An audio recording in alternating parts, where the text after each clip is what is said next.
তব কথামৃতম তপ্তজীবনম কবিভিরিতং কলমশাপহম শ্রবণমঙ্গলম শ্রীমদাততম ভুবি গৃণন্তি হৃদয় জনঃ।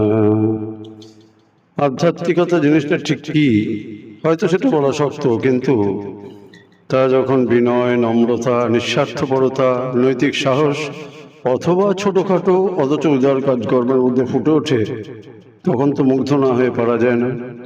একজন মানুষ কীরকম, অন্যদের সঙ্গে তিনি কী ধরনের ব্যবহার করেন, কীরকম জীবনযাপন করেন, জীবনের প্রতি তাঁর দৃষ্টিভঙ্গি বা কী, এসব দেখেই তিনি কতটা আধ্যাত্মিক তা বোঝা যায়। আধ্যাত্মিকতার একটা প্রকাশ আছে, একটা নির্দিষ্ট রূপ আছে, এবং তা কারো নজরও এড়ায় না। অধ্যাত্ম জগতের মানুষের একটা গুরুত্বপূর্ণ বৈশিষ্ট্য এই যে সব অবস্থাতেই তিনি যা, তিনি তাই থাকেন, তা না হয়ে তিনি পারেন না। তিনি যদি ভালো হন, সৎ এবং সরল হন, তা এই জন্য নয় যে তিনি কারো কাছ থেকে বাহবা অথবা স্বীকৃতি আশা করছেন।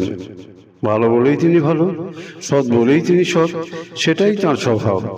কোনো অবস্থাতেই তিনি অন্যরকম হতে পারেন না, স্বভাব বদলাতে পারেন না, এমনকি ভয় বা লোভ দেখালেও কোনো মতেই না। হরি ওম তৎসৎ।